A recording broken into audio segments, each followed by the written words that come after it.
Harry and Meghan's tendency to overshare may hit their earning potential in future because well-known brands may be wary of associating with them, a royal commentator has claimed. Jonathan Sacerdoti suggested the couple's spiky reputation may also jeopardize future friendships, given their willingness to talk about private conversations, as evidenced in the 3 episodes of their Netflix show which dropped on the streaming service today. In the latest episodes, Harry claims his brother Prince William screamed at him when the pair met to discuss his and Meghan's future, with the former captain in the Royal Marines saying the experience had left him terrified.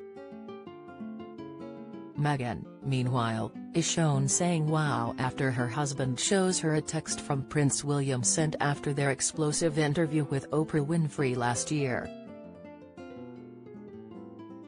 Journalist Mr. Sacerdoti, who has appeared on the BBC, Channel 4 News, Fox News, and Sky News, said he felt the second trio of programs were more eventful than the first 3.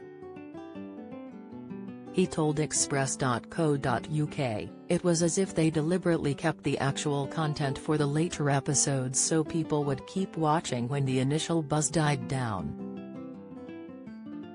Hearing from Harry was more interesting. He has some unusual life experience which is naturally something people want to know more about, as a member of the royal family from birth."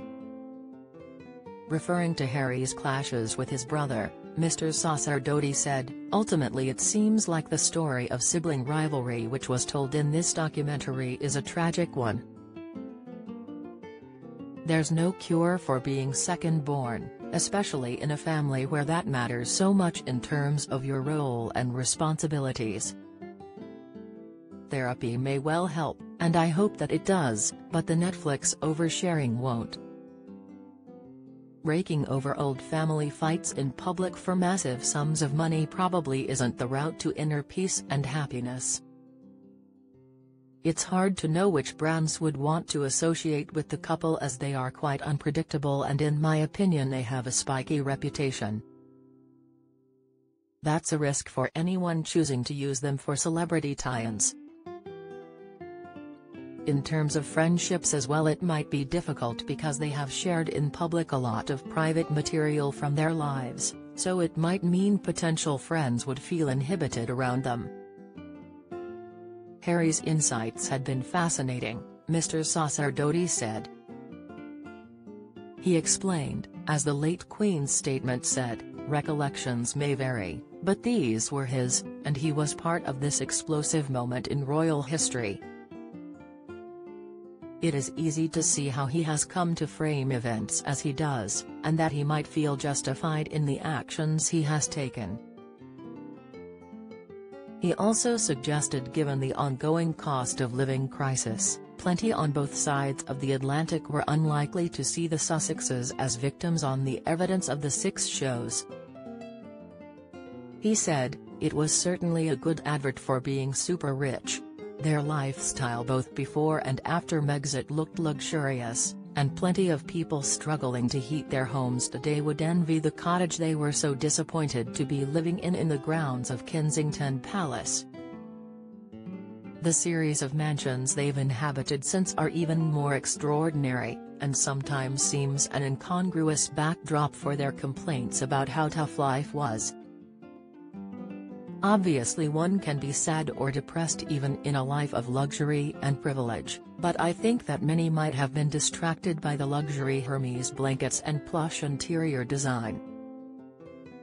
Turning his attention to the couple's reasons for quitting the UK 2 years ago, Mr. Sacerdoti added, "At one point Harry explains that he and Meghan suggested they would live in Canada and carry out a sort of part-time royal role, and told Charles that if that didn't work they'd be willing to give up their Sussex titles. Well, it seems it didn't work, so perhaps it is in fact time he took them up on their offer and relieved them of the titles that seem to attract so much press interest in and public fascination with their lives. It remains to be seen whether the family will react publicly or privately to the series."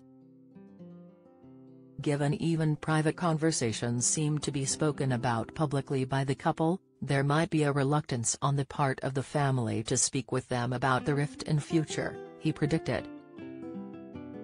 Mr. Sacerdoti concluded, "I think Harry made it clear he expected an apology, but that feeling might be mutual. It might simply end up dragging on for a long time to come, with the palace attempting to keep the rift as private and quiet as possible, whilst hoping Meghan and Harry will one day do the same."